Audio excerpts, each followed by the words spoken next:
মাঝে মাঝে মনে হয় সময় কত দ্রুতভাবে চলে যাচ্ছে, তাই না? সত্যিই তাই। ভীষণ অবাক হই কিন্তু। এই ভিডিওটা যখন রাজশাহী শহরে খুব ভ্যাপসা গরম পড়েছিল তখন করা। অনেকদিন পর ভিডিওটা আপলোড করছি, সবাই দেখবেন। Welcome to my channel box of glorious. আসসালামু আলাইকুম, আমি রুমা চলে আসলাম অনেক দিন পর ভিডিও ব্লগ নিয়ে। কন্টিনিউ করার চেষ্টা করব। আসলে বিভিন্ন রকম পরিস্থিতির কারণে আসলে খাপ খায়ে উঠতে পারি না, কারণ ব্লগিং জগৎটা সম্পূর্ণই আলাদা, আর নিজের পার্সোনাল লাইফটা আলাদা, নিজের বিজনেস লাইফটা আলাদা। তো সব কিছু হ্যান্ডেল করতে গেলে আসলে অনেকখানি প্যারা খেতে হয়। তো আমি চেষ্টা করতেছি নিজের মতো করে ভিডিও বানানোর, জানি না কতটুকু সাকসেস হতে পারতেছি আর আপনাদের কতটুকু পছন্দ হচ্ছে, তবে যতটুকু সাপোর্ট পাচ্ছি আপনাদের কাছ থেকে আলহামদুলিল্লাহ। তো বেশি বকবক না করে ভিডিওটি শুরু করা যাক। আজকে ডেইলি ব্লগ শুরু করছি আমি। ট্রাভেল ব্লগিং যেহেতু এখন স্টপ আছে, তো ভাবছি আপনাদের জন্য ছোটোখাটো বিষয়গুলো শেয়ার করা যেতেই পারে। তো আজকে যে ভিডিওটি আমি আপনাদের জন্য শেয়ার করব সেটা আমার র্যান্ডমলি ডেইলি ব্লগ, সেটা আমি করে থাকি, এবং যে সমস্ত জিনিস আমার টেকনিক্যালি আমি হ্যান্ডেল করে থাকি, জাস্ট এই ছোটোখাটো টিপসগুলো জাস্ট আমি আপনাদের সাথে শেয়ার করতে চাই। যদি ভালো লেগে থাকে অবশ্যই লাইক করবেন, কমেন্ট করবেন, আর যদি না ভালো লেগে থাকে তাহলে অবশ্যই অবশ্যই অবশ্যই সেটাও জানিয়ে দিবেন কেন, কি কারণে আমাদের ভিডিওটি আপনাদের ভালো লাগেনি। তাহলে আমি আরও ইন্সপায়ার হব এবং সেই জিনিসগুলো, সেই ছোট ছোট বিষয়গুলো আমি সংশোধন করে সামনে আগাতে চেষ্টা করব। ঠিক আছে, তাহলে চলুন ভিডিওটি শুরু করা যাক। আমি একটু আগে আমার রান্নাঘরে প্রবেশ করছি, সেই ক্লিপসটা তো আপনারা দেখেইছেন ভিডিওতে। তো দেখতে পাচ্ছেন খুব সুন্দর ভিউজ এবং ঝলমলে রোদ। রাজশাহীতে গতকাল খুব ভ্যাপসা গরম গিয়েছে, আজকেও মোটামুটি অনেক গরম। হেজাব পরে আমার বেশ কষ্ট হচ্ছে, কিন্তু তারপরও অ্যাডজাস্ট করা যায়।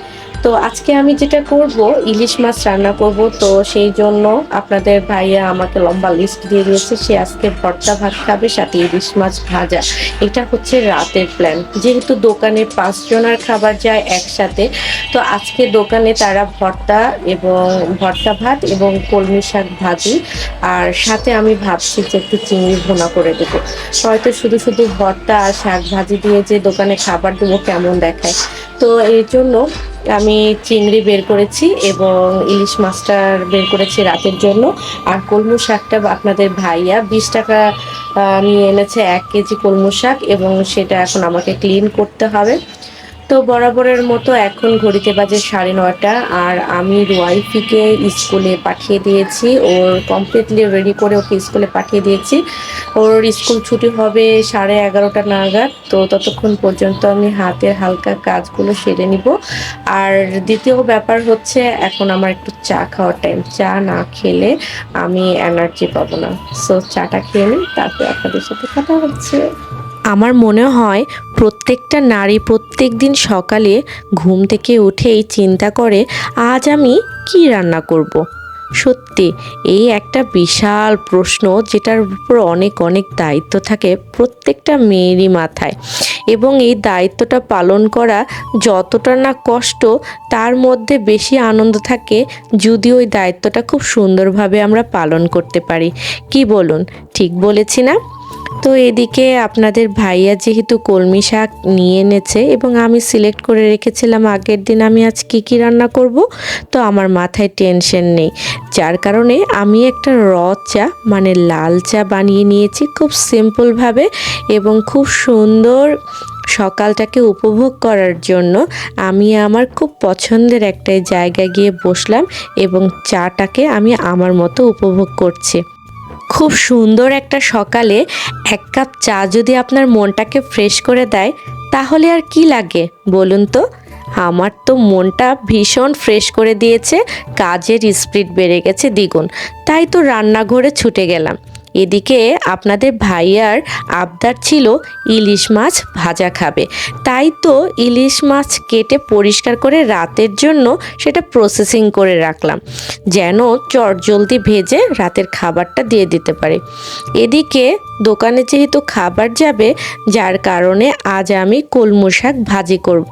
আমরা দুরকম স্টাইলে কলমু শাক ভাজি করতে পারি, একটা খুব কুচি করে কেটে নিয়ে আর একটা আধো কাটা করে নিয়ে।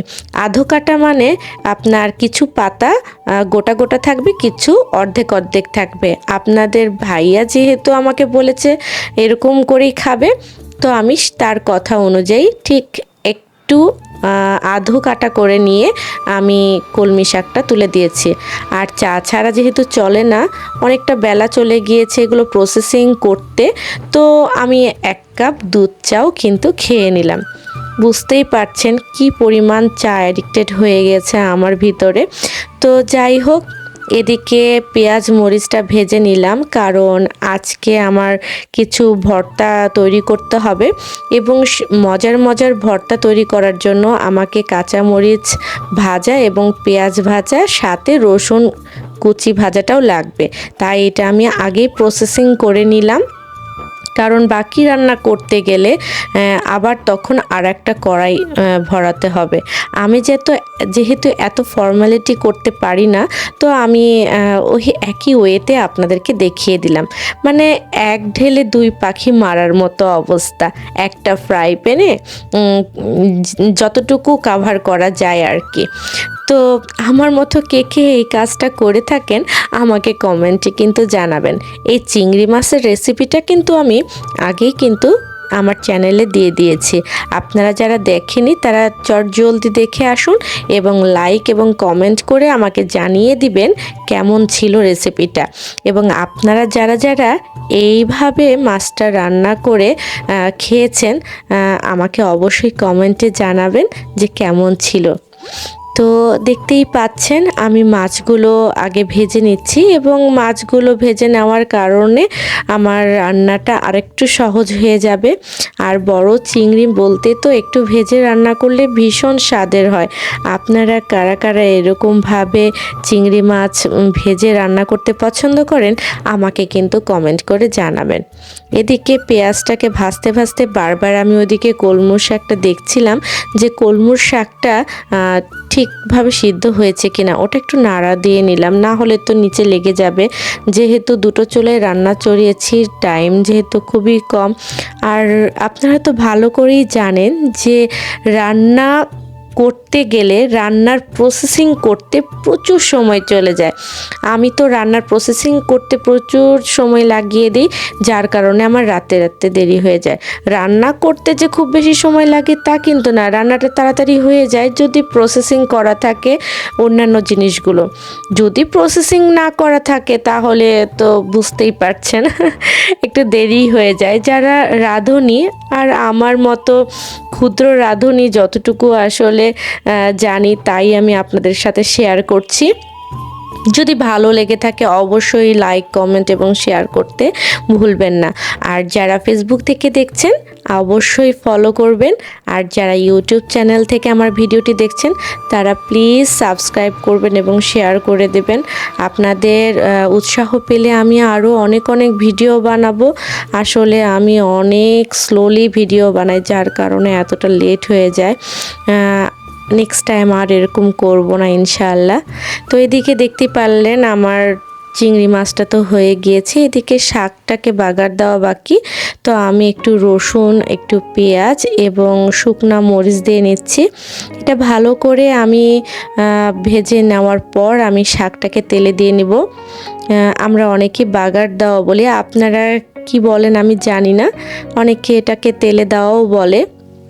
তো দেখতেই পাচ্ছেন আমার পেঁয়াজ প্রায় অনেকটা ভাজা হয়ে গিয়েছে। এখন আমি এর মধ্যে শাক ঢেলে দেব এবং ভালো করে পেঁয়াজটা যখন ভাজা হয়ে যাবে, শাকটা যখন ঢেলে দিব, আমি শাকটাকে একটু ভালোভাবে নেড়ে নেব।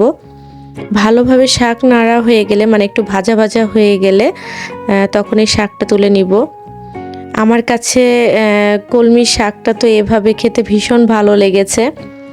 আপনাদের ভাইয়ার আবদার ছিল আসলে, এত এত এত বুদ্ধি যে কই পাই, বলে আমাকে এভাবে রান্না করে দেবে, এভাবে রান্না করে দেবা।